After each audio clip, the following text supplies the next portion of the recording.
All 3 points for Liverpool. It means they are 2 points clear at the top of the Premier League table with 9 games still to play. I mean, you highlighted a few of the positives for them in terms potentially of players coming back. But given that they were missing in that game, Alisson, Trent Alexander-Arnold, Andy Robertson was out. They've got a couple of other central defenders, even though Kwanzaa's doing very well in there. They've got Jota missing up front. They've got Thiago missing from midfield. I mean, they're doing this with a kind of makeshift team that doesn't look makeshift. It's been underrated, what they've done.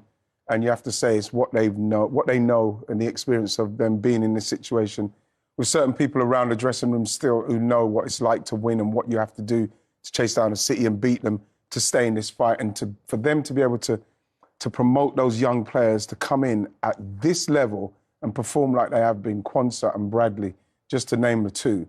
You know, even Harvey Elliott, I'm very impressed with how Harvey Elliott is just slowly really building himself into this team. Endo's form, releasing McAllister. You just feel like it's been an unbelievable effort up to this point from Liverpool. And this is why, as much as people saying it's, you know, Pep trying to say like it's in Liverpool's hands to lose, obviously because they're clear at the top at the moment. If they win all their games, they'll do it. But it's so tough mentally from now until the end of the season with what Liverpool have to do.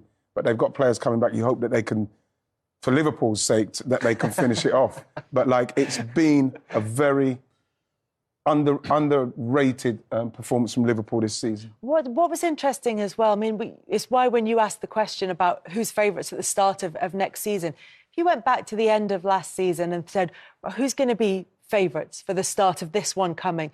And you look at Liverpool, who finished in 5th place. They lose senior players from their squad. They sell a couple of players who move on. And then they miss out on that defensive midfielder that they wanted, not just once, but twice to Chelsea. Endo comes in. McAllister was a signing that was already there. And you think, they haven't got the players they wanted. They've lost a lot of kind of, not players who are necessarily at the top of their game anymore, but who've been significant for them. And they finished 5th. With 9 games to go, you don't think they're going to be 2 points clear at the top of the table? No, probably not. I think he's done an exceptional job. Him announcing he's leaving when he did, I think, has just given them that little bit extra. Everyone wants to send him off on a high. I think it's genius management by Jurgen Klopp. I do feel as though all the business they did in the summer is coming to fruition, and you've seen it getting slowly better and better and better. But like you say, they've stumbled upon a couple of kids in Kwanzaa and Bradley that have probably exceeded expectations when needed to. But he felt comfortable enough to leave Konate on the bench yesterday and play Kwanzaa. I think that Liverpool, there's a certain know-how and a certain belief in their ranks. It's interesting the way they played against Brighton as well, because they've struggled against Brighton, particularly under Roberto De Zerbi's against Roberto De Zerbi's Brighton. And that game, barring the early goal from Danny Welbeck, which was a brilliant strike from him, after that, Liverpool dominated the game really, while still allowing Brighton chances. Yeah, I think when you sort of step back and look at Roberto De Zerbi's side, that's a weaker Brighton team. They are missing an awful lot of key players like your Mitomas, your Marches, Gilmore and Ciso.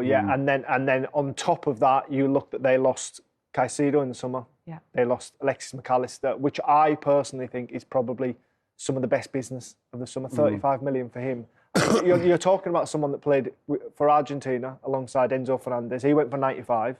He played alongside Caicedo at Brighton. He went for 105, and Liverpool have picked him up for 35. I mean, work that one out. That's and let me tell business. you, I'm not saying he's better than them, but he is without doubt as good as them. Not a third as good. No, he's as good as them, and I think Liverpool fans are starting to see that. Absolutely, he's outstanding. I think for them. I just look at again with Liverpool and like my guy, like Nunes, who I believe is going to have a big say towards the end of this season because... Positive or negative? Positive. Okay. Positive, simply because we can't guess what he's going to do. He's chaotic in the way he plays. You know what I mean? The way he plays, and if he's playing like I said, Kels, I'd never take him off. He'll always play. But Brighton, in that game, you mentioned like Mitoma especially, and sees what they do is they constantly attacking Liverpool down Liverpool's left, like their left-hand side, Liverpool's right, because of the spaces that Trent leaves for Salah, who's not maybe coming back to actually help and track back, and they were going down that side again. It's like they're on auto mode to do it. And I think once Endo and those guys work that out a bit, because that's where the first goal came from. Once they worked that out, then you started to see Liverpool slowly get back into the game and start to build. Don't you think the irony is that, obviously with Xabi Alonso saying he's not going to leave Bayer Leverkusen, that in a way that was an audition for De Zerbi, because he likes to play the kind of front foot football that Liverpool like. Lots of people say, well, Trent, he goes forward, but defensively he's not that great. Liverpool are like, why do you have to worry about defensively? We score goals. We go for the throat. And also, it's Conor Bradley in the game at the weekend. But that Conor Bradley, Alexis McAllister coming out to the right, Mo Salah, that again was one of Liverpool's most kind of played in areas of the pitch, that right-hand side. And do you know, as a wider, I mean, with Conor Bradley, I can't remember the last time a player put a 0 next to his name so impressively, because he's just been so good so quickly. Scored a banger for his country against Scotland. And I think as far as Liverpool as a whole are concerned, there's a theme running through all three clubs actually at the top, Arsenal and City. Culture's so important at all of the clubs. Discipline, appetite, work rate, a minimum level of performance, regardless of who pulls a shirt on, because everyone's a first teamer and everyone's supposed to buy into what the manager wants. And that's why they've been so impressive for so long. And that's why they kind of well-smoked cigarette, you know, I mean, don't smoke. but I just think the culture is so important. Other teams have got lots of money, but they don't spend it as well. You talk about the spending at Liverpool and the fact that they've got players that have fitted into that culture for a fraction of the cost of the players that they've missed out on. That's culture. If you go into there is a standard you have to reach. And if you can't reach that standard, you don't stay. And it doesn't matter how expensive or how cheap you are, or if you've come from the academy, you meet that minimum level of performance. Bobby Clark did it at Liverpool. And then suddenly you're in and you're competing for a first-team place, which presumably is why Konate's still on the bench. And Quansah stays for as long as he plays well. And that, for me, is a big part of why this goes down to the wire, and why you can get another 3 professionals in it and they couldn't tell you who would win, because the culture at all 3 clubs is so strong. If it comes down to the Anfield crowd, they'll have something to say. I can't see Liverpool losing. Let's see how many home games they've got left now between now and the end of the season, with 9 to go, because the blossom is out on the tree, there's sunshine on the grounds at the weekend, and it's starting to feel, with no breaks left, there is a proper title run, and it's got that feel in the air, and it's a great one. I mean, look at this, 3 points between them, and the fact that it's City who are 3 points back, and we know historically that City have these phenomenal runs in them at the end of the season. It feels like if we're looking for a tight title race and a close title race, it feels like they're the ones that, if you put them 3 points back, they're the ones who can make up the difference. And then only 2 points. And with those games coming up against Tottenham and Villa, who are chasing Champions League football, there's a North London derby in there. There's a Liverpool-Manchester United game in there. I mean, they've got teams who are fighting relegation.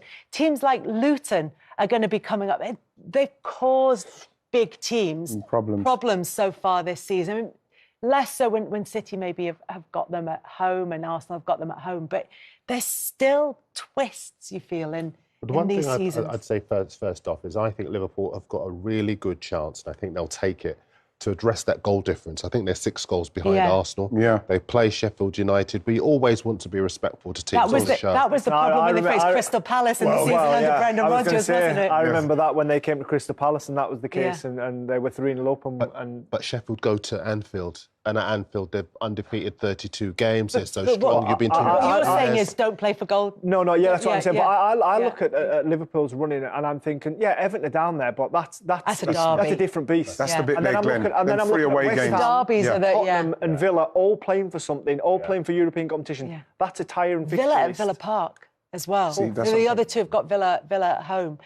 But this is it. It comes down to you could make a case for so many of the fixtures. As much as we're saying you can make a case for all of these sides winning their remaining fixtures, you can also make a case for them dropping points. But you look at don't forget you've got to throw Real Madrid and Bayern Munich in there for Arsenal and Man City as well. You see, when you look at Liverpool's and you look at those 3 away games, And City have got the FA Cup. Right. You just feel like Liverpool have got the 3 away games. You just feel like if they've got to make sure that they get something from those games. You mean you're not counting Fulham in the away games there, or you're saying Man United, Everton, yes, West Ham, or Villa? Maybe you're not counting Fulham and no, West Ham as difficult. No, I'm counting those three. Those 3 there: Fulham, Everton, and West Ham. Okay. Are massive games to be away from home. 3 in a row. Yeah. Okay. I think that's big. Liverpool have lost at West Ham in recent seasons. Yeah. Plus, West Ham at the moment, they are as a club. There's so much pressure on David Moyes to win games. They've got a forward line that can score goals, can cause problems. Kudus, Paqueta, Jared Bowen's outstanding. Antonio tends to play well against Liverpool. Absolutely. I mean, all of those players, I think, would cause any of the front of the top 3 sides problems. Yeah. And that's why I think you can't. I've done this show before. We've had the fixtures, and we've always found, isn't there? There's always a tripwire. Look at the teams that Arsenal lost to last season, or dropped points to Southampton and West Ham. Not the big teams, the smaller teams. I'm not going to ask you for predictions. It's not fair. Also, it just takes, the fun out of it. It does, Kels. Well, I don't know. What would your answer be this weekend? Do you want to, if you had to go after this weekend, after what we've learned this weekend, who's going to win would you? What? Would you call it now? Yeah. Go on. Arsenal.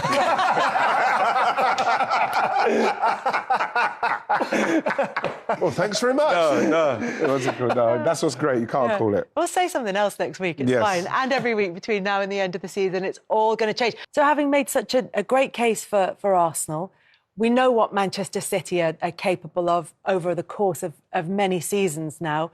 So why then, with it being so tight, there's only 3 points between those sides, why are Opta predicting that Liverpool have an almost 1 in 2 chance of winning the Premier League? Does that feel right to you, or does it feel closer? Each of the top 2 teams have done it before. The surprise for me is City, because City have basically won 5 of the last 6. And City remind me a lot of Manchester United post Sir Alex Ferguson. And by that, I mean, there came a point where Fergie time was burned into our memories. If they were behind with 89 minutes to go, you still believe they could find a goal from somewhere, because they've done it so many times over the preceding 2 decades.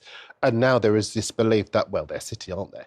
So we don't assess the technical elements of it. We just say, well, they're City. They know how to find a way to win.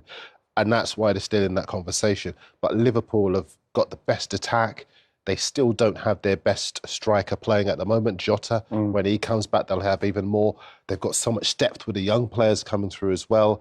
And they're top now. They look to have, to me, the easiest run-in of the lot. But, of course, there is no such thing as an easy run-in when you get to this stage. Right, here's one for you. Go on.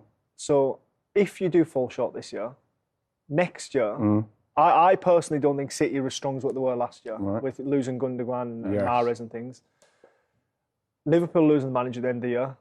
Do you think that Arsenal would start the season next year favourites? Well, they're definitely one of them, easily. Absolutely, with the progression that they're... yeah, because they are. We can all see them. They're getting better and better. Yeah, you have to say that if they don't do it, you've got to say that what they've done the 2 previous seasons to the one what we're coming up to, you have to say that they are one of the favourites. They will be. I think they will be. Like you say, City this season, because of how good they are, of course they're amongst it. Liverpool, with the injuries and their experience, and you look where Liverpool are now, and you have to say it's unbelievable. You know, still haven't got their number 1 goalkeeper.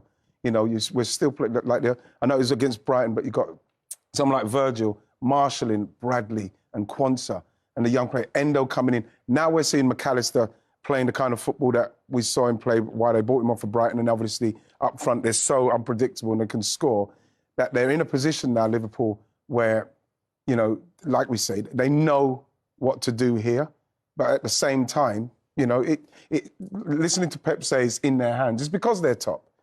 If Liverpool win, it is in their hands. That's true. It's in their hands, of course. But at the same time, I don't think any of the run-ins are going to be easier. No. I don't think any of them keep your powder dry on Liverpool for now, because we are going to be talking about them in more detail. As you said, they came from behind. I am aware of that, How Gary. simple is it? I have no idea, but I think it's changed its mind because for the first time this season, Liverpool are now favourites according to the supercomputer. Now, pundits don't get the chance to change their minds, but supercomputers do. No, we get clipped up, unfortunately, don't we? And ran back. Exactly. I think Bernardo Silva was absolutely right when he said it will change most weeks in between now and the end of the season. It could well do. In fact, we can have a look at the run-ins as well because they're actually remarkably similar in many ways. Both teams, well, all three teams play both Aston Villa and Tottenham. A couple of them play Manchester United away. Who's favourite, Alan, now? Do you agree with the supercomputer? Well, I said Man City, so I'm not going to change my mind. No. When you're looking at those fixtures, I would think Liverpool and Arsenal certainly have the tougher away fixtures. Yeah, slightly. I don't think there's a doubt about that. There's not a lot in it, though, is there? The games-wise, really. Do you know what, we're looking at the games in the Premier League there? I think it might boil down to who goes further in Europe and carrying that burden, and the FA Cup as well. So, yeah, that might play when you're playing Saturday, Wednesday, Saturday, and there's a build-up. So, yeah, but I'm going to stick with City as well. They were mine from the start. I'm sure the supercomputer has taken all that into it. Yeah, that was really interesting from Mikel Arteta, righty, because Arsenal, of course, dominate most games. So today, 28% possession in that low block he's talking about. It's a different psychological skill set for his players. It is, and it's tough. And if you've played in a game where you are predominantly chasing the ball and trying to make sure that you block off avenues and closing down and stopping the ball going in certain places, it can be very, very tiring. So to do it for that length of time against a team of that calibre is tough. And this is why you heard Bernardo Silva giving Arsenal so much credit for how they defended. And same with Gareth Barry, because they know how difficult that can be. Now, again, what you'd like to see is Arsenal being able to then soak that pressure up, because we've seen City being beaten. You can go direct to Kai or you can pass it through, but I don't think we could do that without Martinelli. But at the same time, the main thing is to not get beaten in that game. You can't lose that game simply because of what happened. You have to show that you've learned from what happened last season. So that is why, you see Mikel smiling there. They'll take that. They'll take that all day, because to get 4 points off City in a season is fantastic for Arsenal, where they're going. And 2 clean sheets as well. I've just been told it's their lowest possession in a game for 2.5 years. That's how unlike Arsenal it is. So particularly from a defender's point of view, how much of a mental test is that when you're used to having all the ball in the possession? It changes everything, and you're not the same team. So if the game plan was to come and not lose the game, then it's job done, and it's great. And you can understand that, because I've felt that when I was playing against Barcelona. You want to have the ball, but you know they are better than you. So you accept the fact that... But for me, in my head, with the quality of Arsenal and the way they've been playing, not only this year, but even the year before, you want them to get to that, to really challenge City in that sense, because this is their philosophy also. So you will expect, like Shoni said at the beginning, you will expect them to leave the ball to City most of the time. But 28% is a very low number. And what we were saying with the boys, it's normal. The point is done. If that was the job to be done, it's done. Great. But you have players like Martin and you have like Saka, you know their quality on the ball. And if you tell them, we enter the game because we don't want to concede, you will find moments where the pass is on, but the mind is not switched on. So you don't find the pass. And on 2 or 3 occasions, this is what happened. He has a chance to play the striker, and the ball is too slow, or he doesn't see it. Yeah. And this is, that's what Shoni said. This has an effect from the moment you start to the finishing line. You don't find those passes, and maybe if you enter the game saying, okay, we're not going to go crazy, but we're going to play our chances. We're going to go for it. Maybe that pass arrive, and maybe you have a chance one-on-one. That's my point, because if we're talking about a team, Arsenal, who is not performing and who is there just for, by luck, then I would tell you it's great. But with the performances they've been doing since last year, you will want a little bit better. Yeah. But it's great. I mean, they're still on top and they're still in the title race. So it's a great point. But so well they've been doing is the reason why we are a little bit sad of the performances offensively. OK. 50 days to go, 9 games to go. We're going to look at these fixtures again. We're fascinated by the twists and turns ahead. Does the experience of City still give you a positive feeling? Yeah, I do. I think it's the games where you see Liverpool's away games. I think they're really tricky, and I think the same with Arsenal. I think City had a batch of games where I think there was like 15 to 18 games on the table, and they had to play Liverpool in there. They had that toughest spell there, and they seem to have come through that spell kind of all right without losing too many, but winning the right amount and drawing to keep them in touch. So I think now after the Villa game, this is where you would expect them to kind of like kick on a little bit. And so it'll be interesting to see how the other two teams handle it. I think obviously Luton at home, all the home games, you look at those, Villa, Chelsea, Bournemouth, and then Everton, all of those games have to be won. I still feel that points are going to be dropped either side, but the main thing is to win the home games, because I think that, you know, you look at the run-in and you can't... I'm not saying the City's is any easier than Arsenal's and Arsenal any easier than Liverpool, simply because at this stage of the season, going for the league, it's going to be tough. Yeah. It's going to be just as tough as it was there, maybe in a different way. You know, Arsenal might have all that possession and not be able to create something, so it's going to be tough, and it's very exciting now. It's great to be in the fight.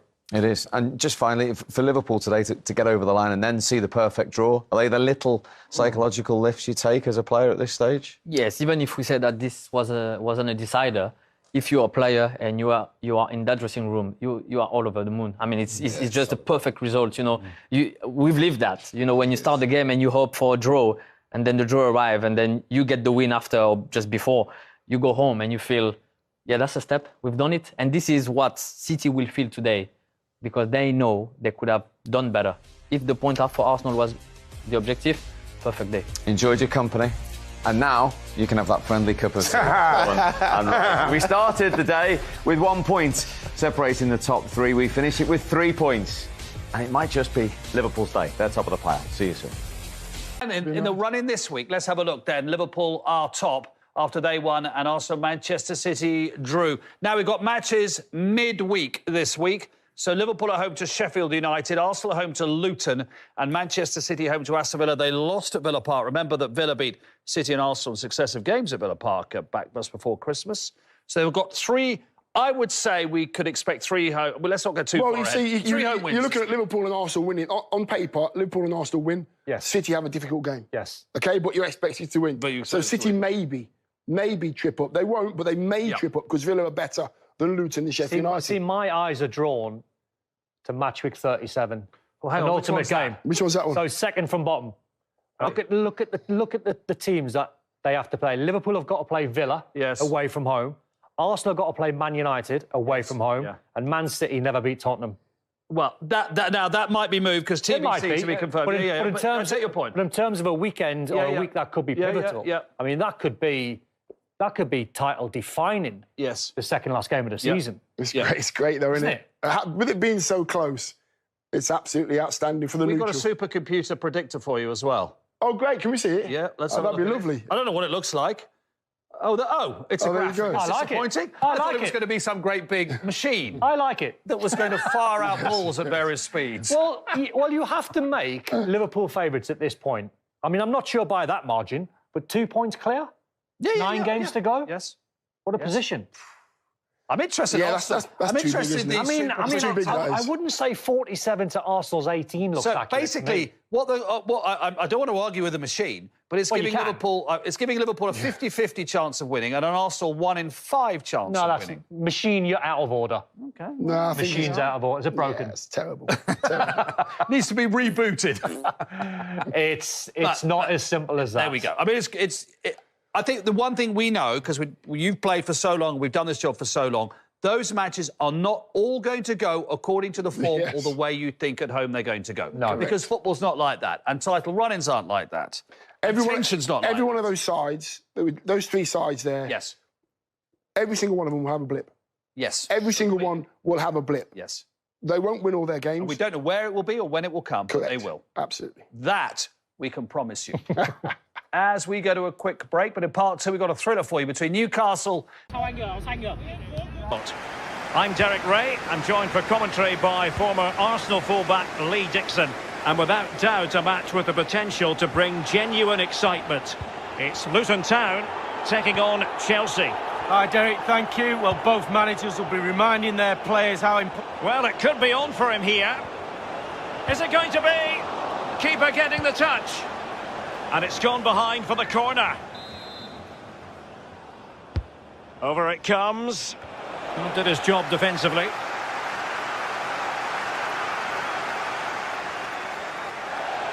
And they'll get ready for the throw-in.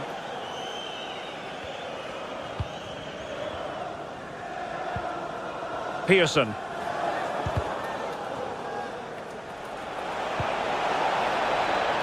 So after that, a goal kick it'll be.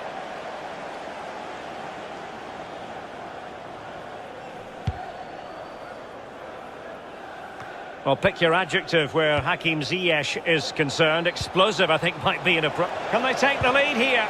And mistimed the run, sadly. That's offside.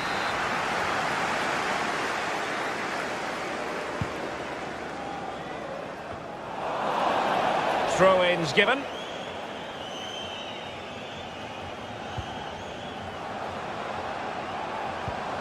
This looks promising. Well, it's the care and attention, all that work. And a blunder by the keeper. Werner. Promising attack, but his timing was off.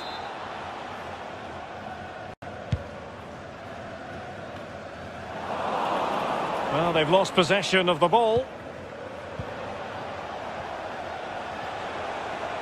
Nicely cut out. Oh, that's an interesting pass. Ziyech. In it goes. An early goal. No wonder they're celebrating.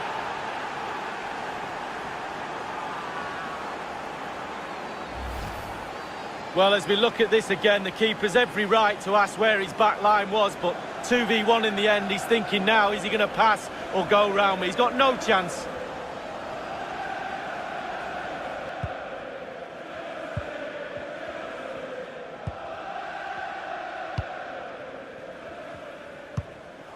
Well, real difficulty keeping the ball.